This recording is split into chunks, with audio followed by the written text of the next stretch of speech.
Now, if you can imagine the 30-foot pyramid that I had, knowing that it contained energy and it's free-flowing, it's always coming in and it's non-stop.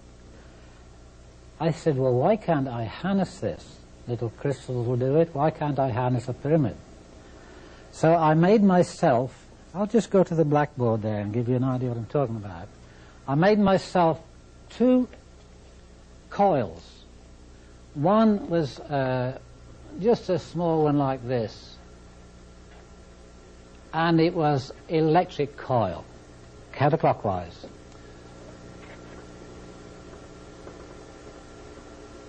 And I hung that in the top of the pyramid.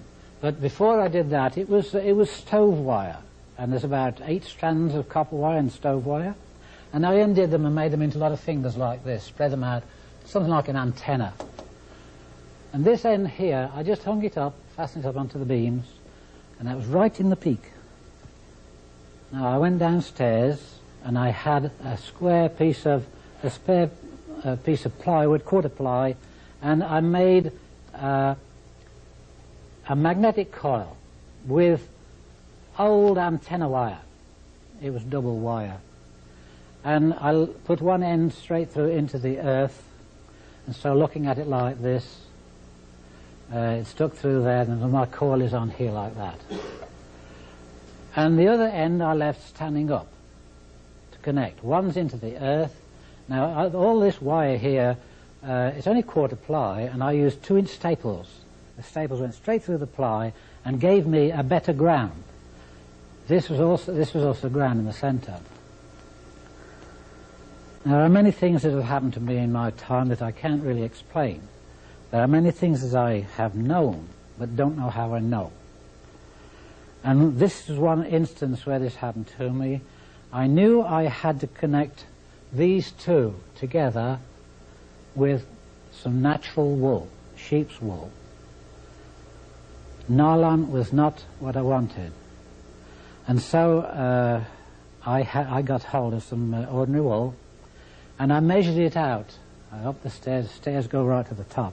I measured it out so it hung from here to within 6 inches of the floor. Plenty to fasten to that and to fasten to this. Now I stood on some steps up there and fastened that to there. I just wrapped around, tied it round. Simple. Nothing clever about it, just fastened it to this copper wire. And I hung this down through the steps, through the stairway, until it was hanging down, but it wasn't touching the floor. I went downstairs to connect this to that, and as I caught hold of that, it threw me 20 feet across the floor. I'm 180 pounds, and it picked me up and threw me 20 feet across the floor.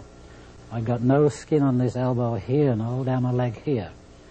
And I lay there for about 5 minutes at least, wouldn't know what happened to me. All I had done was touched a piece of wool.